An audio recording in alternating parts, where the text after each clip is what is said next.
ಸ್ನೇಹಿತರೆ, ಅತ್ಯಂತ ಶಿಸ್ತಿನ ಪಕ್ಷವೆಂದೇ ಹೆಸರನ್ನ ಪಡೆದಿರ್ತಕ್ಕಂಥ ಭಾರತೀಯ ಜನತಾ ಪಕ್ಷದ ಕರ್ನಾಟಕದ ಘಟಕದಲ್ಲಾಗ್ತಕ್ಕಂಥ ಹಾಕಿರ್ತಕ್ಕಂಥ ಭಿನ್ನಮತವನ್ನು ಶಮನ ಮಾಡೋದ್ರಲ್ಲಿ ಈ ಕ್ಷಣಕ್ಕೂ ಕೂಡ ಬಿಜೆಪಿ ಹೈಕಮಾಂಡ್ ನಾಯಕರು ಒಂದು ರೀತಿ ತಲೆಯನ್ನು ಹಾಕದೇ ಇರತಕ್ಕಂಥದ್ದು ನಿಜಕ್ಕೂ ಕೂಡ ಆಶ್ಚರ್ಯ ತಂದಿಟ್ಟಿದೆ ಅಂದರೆ ತಪ್ಪಾಗೋದಿಲ್ಲ. ರಾಜ್ಯದ BY ವಿಜಯೇಂದ್ರ ಹಾಗೂ ಬಸವನಗೌಡ ಪಾಟೀಲ್ ಯತ್ನಾಳ್ ಅವರ ನಡುವಿನ ಒಂದು ಭಿನ್ನಮತ ಇದೀಗ ಬೀದಿಗೆ ಬಂದಿದ್ದು, ಪರಸ್ಪರ ಎರಡೂ ಬಣದ ನಾಯಕರು ಬಹಿರಂಗವಾಗಿಯೇ ಒಂದು ಹೇಳಿಕೆಗಳನ್ನು ಕೊಡೋದ್ರ ಮೂಲಕ ಬಿಜೆಪಿಯ ರಾಷ್ಟ್ರೀಯ ನಾಯಕತ್ವಕ್ಕೆ ಮುಜುಗರವನ್ನು ತಂದಿಟ್ಟಿದ್ದಾರೆ ಎನ್ನುವ ಮಾತುಗಳು ಈಗ ಬಿಜೆಪಿಯ ಕಾರ್ಯಕರ್ತರ ವಲಯದಲ್ಲಿ ಕೇಳಿ ಬರ್ತಾ ಇದ್ದಾವೆ. ಒಂದು ಕಡೆ BY ವಿಜಯೇಂದ್ರ ರಾಜ್ಯಾಧ್ಯಕ್ಷರಾದ ದಿನದಿಂದನೂ ಕೂಡ ನಾವು ಯಾವುದೇ ಕಾರಣಕ್ಕೂ ವಿಜಯೇಂದ್ರ ಅವರನ್ನ ರಾಜ್ಯಾಧ್ಯಕ್ಷ ಸ್ಥಾನದಲ್ಲಿ ನಾವು ಒಪ್ಕೊಳ್ಳೋದಿಲ್ಲ, ಇದೇನಿದ್ರು ಬಿಜೆಪಿಯ ರಾಷ್ಟ್ರೀಯ ನಾಯಕರ ಆಯ್ಕೆ ಹೊರತು ಅವರು ನಮ್ಮ ನಾಯಕರಲ್ಲ ಅನ್ನುವ ಹೇಳಿಕೆಯನ್ನ ಬಸವನಗೌಡ ಪಾಟೀಲ್ ಯತ್ನಾಳ್ ಮತ್ತು ರಮೇಶ್ ಜಾರಕಿಹೊಳಿ ಪದೇ ಪದೇ ಬಹಿರಂಗವಾಗಿ ಹೇಳೋದ್ರ ಮೂಲಕ ಬಿಜೆಪಿಯ ನಾಯಕತ್ವಕ್ಕೆ ಒಂದು ರೀತಿಯ ಇರುಸು ಮುರುಸನ್ನ ತಂದಿಡ್ತಿದ್ದಾರೆ.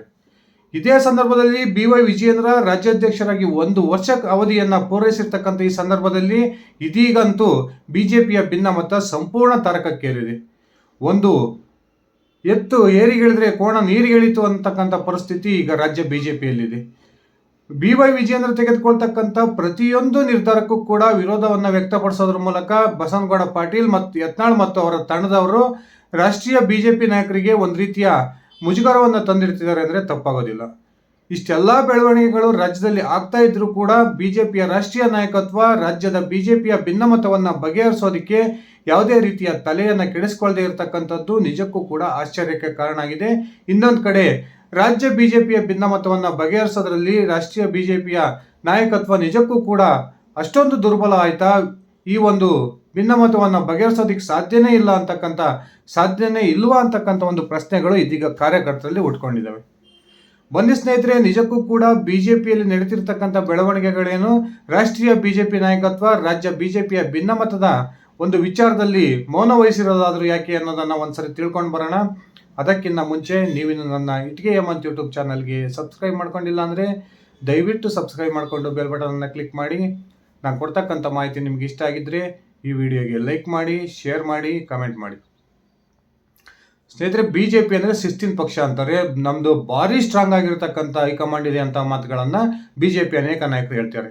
ಆದರೆ ರಾಜ್ಯ ಬಿಜೆಪಿಯಲ್ಲಿ ಆಗ್ತಿರ್ತಕ್ಕಂಥ ಬೆಳವಣಿಗೆಯನ್ನು ನೋಡಿದರೆ ಬಿಜೆಪಿ ಹೈಕಮಾಂಡ್ ಈ ಒಂದು ವಿಚಾರಕ್ಕೆ ಸಂಬಂಧಪಟ್ಟಂತೆ ಯಾವುದೇ ರೀತಿಯ ನಿರ್ಧಾರವನ್ನು ತೆಗೆದುಕೊಳ್ಳದೆ ಇರೋದನ್ನು ನೋಡಿದರೆ ನಿಜಕ್ಕೂ ಕೂಡ ಬಿಜೆಪಿ ಹೈಕಮಾಂಡ್ ಅಷ್ಟೊಂದು ದುರ್ಬಲ ಆಗಿದೆಯಾ ಅನ್ನೋ ಒಂದು ಪ್ರಶ್ನೆಗಳು ರಾಜ್ಯ ಬಿಜೆಪಿಯ ಕಾರ್ಯಕರ್ತರಲ್ಲಿ ಉಟ್ಕೊಂಡಿರೋದು ಸಹಜ.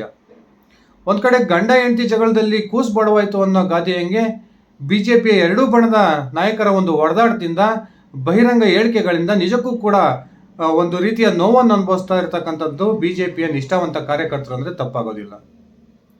ಒಂದು ಕಡೆ ಯಡಿಯೂರಪ್ಪ, ಇನ್ನೊಂದು ಕಡೆ ಉತ್ತರ ಕರ್ನಾಟಕದಲ್ಲಿ ತನ್ನದೇ ಆದಂತಹ ಹಿಡಿತವನ್ನು ಹೊಂದಿರತಕ್ಕಂಥ ಯತ್ನಾಳ್ ಅವರ ತಂಡ. ಈ ತಂಡಗಳ ನಡುವೆ ಯಾರನ್ನ ಪಕ್ಷದಲ್ಲಿ ಇಟ್ಕೋಬೇಕು, ಯಾರನ್ನ ತೆಗೆದಾಕಬೇಕು ಅನ್ನೋ ಗೊಂದಲದಲ್ಲಿ ಬಿಜೆಪಿಯ ರಾಷ್ಟ್ರೀಯ ನಾಯಕರು ಇದ್ದಂತೆ ಕಂಡು ಬರ್ತಾ ಇದೆ. ಯಡಿಯೂರಪ್ಪನವರ ವಿರುದ್ಧ ಮತ್ತು ಅವರ ಕುಟುಂಬಸ್ಥರ ವಿರುದ್ಧ ನೇರವಾಗಿ ಅನೇಕ ಆರೋಪಗಳನ್ನು ಬಸವನಗೌಡ ಪಾಟೀಲ್ ಯತ್ನಾಳ್ ಅವರು ಮಾಡ್ತಾ ಇದ್ದಾರೆ. ಯತ್ನಾಳ್ ಅವರ ವಿರುದ್ಧ ಸೂಕ್ತ ಕ್ರಮ ತೆಗೆದುಕೊಳ್ಳ್ರಿ ಅನ್ನುವ ಆಗ್ರಹವನ್ನು ಬಿಜೆಪಿಯ ಒಂದು ವರ್ಗ ಪದೇ ಪದೇ ರಾಷ್ಟ್ರೀಯ ನಾಯಕರಿಗೆ ಮನವರಿಕೆ ಮಾಡಿಕೊಡ್ತಾನೆ ಇದೆ. ಆದರೂ ಕೂಡ ಈ ಕ್ಷಣದವರೆಗೂ ಯತ್ನಾಳ್ ಅವರ ಮೇಲಾಗಲಿ ಅಥವಾ ಯತ್ನಾಳ್ ಅವರ ಬೇಡಿಕೆಯಂತೆ ವಿಜಯೇಂದ್ರ ಅವರನ್ನ ರಾಜ್ಯಾಧ್ಯಕ್ಷ ಸ್ಥಾನದಿಂದ ಕೆಳಗಿಳಿಸೋ ಪ್ರಯತ್ನಕ್ಕಾಗಲಿ ಬಿಜೆಪಿ ಹೈಕಮಾಂಡ್ ಕೈ ಹಾಕದೇ ಇರತಕ್ಕಂಥದ್ದು ನಿಜಕ್ಕೂ ಕೂಡ ರಾಷ್ಟ್ರೀಯ ಬಿಜೆಪಿ ನಾಯಕರಲ್ಲಿ ರಾಜ್ಯದ ಬಗ್ಗೆ ಯಾವ ರೀತಿಯ ಒಂದು ಭಾವನೆ ಇದೆ ಅಂತಕ್ಕಂಥ ಒಂದು ಮಾತುಗಳು ಈಗ ಕೇಳಿ ಬರ್ತಾ ಇದ್ದಾವೆ. ಬಸವನಗೌಡ ಪಾಟೀಲ್ ಯತ್ನಾಳ್ ಅವರಂತೂ ಈ ಕಾಂಗ್ರೆಸ್ ಸರ್ಕಾರ ಹಗರಣಗಳಲ್ಲಿ ಸುಳಿಯಲ್ಲಿ ಸಿಲುಕೊಂಡಿದೆ, ಅತ್ಯಂತ ಸೂಕ್ತವಾದ ಅವಕಾಶಗಳು ಪ್ರತಿಪಕ್ಷವಾಗಿ ಬಿಜೆಪಿಗೆ ಕಾಂಗ್ರೆಸ್ನ ವಿರುದ್ಧ ಹೋರಾಟ ಮಾಡೋದಕ್ಕೆ, ಜನಾಭಿಪ್ರಾಯವನ್ನು ರೂಪಿಸೋದಕ್ಕೆ ಬೇಕಾದಷ್ಟು ಅವಕಾಶಗಳು ಸಿಕ್ಕಿದ್ದಾವೆ. ಈ ಅವಕಾಶವನ್ನು ಸದುಪಯೋಗ ಮಾಡಿಕೊಳ್ಳದೆ ತಮ್ಮದೇ ಜಗಳದಲ್ಲಿ ನಿರತರಾಗಿರ್ತಕ್ಕಂಥ ಬಿಜೆಪಿ ಎರಡೂ ಬಣಗಳು ಕೂಡ ಸರ್ಕಾರದ ವಿರುದ್ಧ ಜನಾಭಿಪ್ರಾಯವನ್ನು ರೂಪಿಸೋದ್ರಲ್ಲಿ ಸಂಪೂರ್ಣವಾಗಿ ವಿಫಲವಾಗಿದ್ದಾವೆ ಅಂತಲೇ ಹೇಳ್ಬೋದು. ಒಂದು ಕಡೆ ದಲಿತ ಸಮುದಾಯಕ್ಕೆ ಸೇರಿದ ವಾಲ್ಮೀಕಿ ನಿಗಮದ 187 ಕೋಟಿ ರೂಪಾಯಿಗಳನ್ನು ಅಕ್ರಮವಾಗಿ ಸರ್ಕಾರ ಬಳಸ್ಕೊಂಡಿದೆ ಅನ್ನುವ ಒಂದು ಮಹತ್ವದ ಹಗರಣ ಹೊರಗೆ ಬಂದಿರತಕ್ಕಂಥ ಸಂದರ್ಭದಲ್ಲಿ ಇಡೀ ರಾಜ್ಯಾದ್ಯಂತ ಆ ಒಂದು ವಿಚಾರವನ್ನು ಇಟ್ಕೊಂಡು ದಲಿತ ಸಮುದಾಯವನ್ನು ಕಾಂಗ್ರೆಸ್ನಿಂದ ದೂರ ಮಾಡತಕ್ಕಂಥ ಒಂದು ಸುವರ್ಣ ಅವಕಾಶ ಬಿಜೆಪಿ ನಾಯಕರಿಗೆ ಸಿಕ್ಕಿತ್ತು. ಆದರೆ ಸದನದಲ್ಲಿ ವಿಧಾನಸಭೆ ಅಧಿವೇಶನ ನಡೀತಕ್ಕಂಥ ಸಂದರ್ಭದಲ್ಲಿ ಸ್ವಲ್ಪ ಕೂಗಾಡಿದರು. ಆ ಒಂದು ಇಲಾಖೆಗೆ ಸಂಬಂಧಪಟ್ಟಂತೆ ನಾಗೇಂದ್ರ ಅವರ ರಾಜೀನಾಮೆಯನ್ನು ಪಡೆಯೋದಕ್ಕಷ್ಟೇ ಬಿಜೆಪಿ ನಾಯಕರು ಶಕ್ತರಾದರು ಅಂತ ಹೇಳ್ಬೋದು. ಯಾವಾಗ ನಾಗೇಂದ್ರ ರಾಜೀನಾಮೆಯನ್ನು ಕೊಟ್ಟರು ಅದಾದ ನಂತರ ಆ ಹೋರಾಟಕ್ಕೆ ಒಂದು ರೀತಿಯ ತಿಲಾಂಜಲಿಯನ್ನೇ ಬಿಜೆಪಿಯ ನಾಯಕರು ಇಟ್ಟರು ಅಂದ್ರೂ ತಪ್ಪಾಗೋದಿಲ್ಲ. ಇನ್ನೊಂದು ಕಡೆ ಸ್ವತಃ ಮುಖ್ಯಮಂತ್ರಿ ಸಿದ್ದರಾಮಯ್ಯನವರ ಕುಟುಂಬಸ್ಥರೇ ಭಾಗಿಯಾಗಿದ್ದಾರೆ ಎನ್ನಲಾದಂತಹ ಮೂಢ ಹಗರಣ. ಈ ಮೂಢ ಹಗರಣಕ್ಕೂ ಸಂಬಂಧಪಟ್ಟಂತೆ ಬಿಜೆಪಿ ಜೆಡಿಎಸ್ ಬೆಂಗಳೂರಿಂದ ಮೈಸೂರುವರೆಗೆ ಸಿದ್ದರಾಮಯ್ಯನವರ ರಾಜೀನಾಮೆಗೆ ಆಗ್ರಹಿಸಿ ಪಾದಯಾತ್ರೆಯನ್ನು ಮಾಡಿದರೂ ಸಹ ಅದರ ಒಂದು ಪರಿಣಾಮ ಕಾಂಗ್ರೆಸ್ ಸರ್ಕಾರದ ಮೇಲೆ ಏನೂ ಕೂಡ ಆಗಿಲ್ಲ ಅಂತಕ್ಕಂಥದ್ದು ಸತ್ಯ. ಈ ಒಂದು ಪಾದಯಾತ್ರೆಯ ಮಾಡ್ತಕ್ಕಂಥ ಸಂದರ್ಭದಲ್ಲಿಯೇ ಬಿಜೆಪಿಯ ಭಿನ್ನಮತ ಬೀದಿಗೆ ಬಂದಿತ್ತು. ಬಿಜೆಪಿಯ ಒಂದು ತಂಡ ಈ ಒಂದು ಪಾದಯಾತ್ರೆಯಲ್ಲಿ ಭಾಗವಹಿಸದೆ ಬಿಜೆಪಿಯ ನಾಯಕರಿಗೆ ಸಡ್ಡನ್ನು ಹೊಡೆದಿದ್ರು. ಒಂದು ಕಡೆ ಬೆಂಗಳೂರಿಂದ ಮೈಸೂರಿಗೆ BY ವಿಜಯೇಂದ್ರ ಅವರ ನೇತೃತ್ವದಲ್ಲಿ ಪಾದಯಾತ್ರೆ ನಡೆದರೆ ನಾವು ಕೂಡ ಕೂಡಲ ಸಂಗಮದಿಂದ ಬಳ್ಳಾರಿಯವರೆಗೆ ಪಾದಯಾತ್ರೆಯನ್ನು ಮಾಡ್ತೀವಿ ಅನ್ನುವ ಒಂದು ಬೇಡಿಕೆಯನ್ನು ರಾಷ್ಟ್ರೀಯ ಬಿಜೆಪಿ ನಾಯಕರ ಮುಂದೆ ಯತ್ನಾಳ್, ರಮೇಶ್ ಜಾರಕಿಹೊಳಿ ಮತ್ತು ಅವರ ತಂಡದವರು ಇಟ್ಟರು. ಆದರೆ ಇದು ರಾಜ್ಯದ ಬಿಜೆಪಿ ಕಾರ್ಯಕರ್ತರಿಗೆ ತಪ್ಪು ಸಂದೇಶ ರವಾನೆ ಆಗುತ್ತೆ ಅನ್ನೋ ಕಾರಣಕ್ಕೆ ರಾಷ್ಟ್ರೀಯ ಬಿಜೆಪಿ ನಾಯಕರು ಈ ಒಂದು ಯತ್ನಾಳ್ ಅವರು ಉದ್ದೇಶಿಸಿದ್ದಂತಹ ಪಾದಯಾತ್ರೆಗೆ ಬ್ರೇಕ್ ಅನ್ನು ಹಾಕಿದರು. ಆದರೂ ಕೂಡ ಭಿನ್ನಮತ ಕೊನೆಗೂ ಬಗೆಹರಿಲಿಲ್ಲ. ಈ ಒಂದು ರಾಜ್ಯ ಬಿಜೆಪಿಯಲ್ಲಿ ಆಗ್ತಿರ್ತಕ್ಕಂಥ ಈ ರೀತಿಯ ಬೆಳವಣಿಗೆಯನ್ನ ಒಂದು ತಹಬದಿಗೆ ತರಬೇಕು ಅನ್ನೋ ಉದ್ದೇಶಕ್ಕೆ RSS ಮಧ್ಯಪ್ರವೇಶಿಸಿತು. ಬೆಂಗಳೂರಲ್ಲಿ ಎರಡೂ ಬಣದ ನಾಯಕರನ್ನ ಕರೆದು ಒಂದು ಬೈಠಕನ್ನು ಮಾಡೋದ್ರ ಮೂಲಕ ಭಿನ್ನಮತ ಶಮನಕ್ಕೆ ಪ್ರಯತ್ನ ಮಾಡಿತು.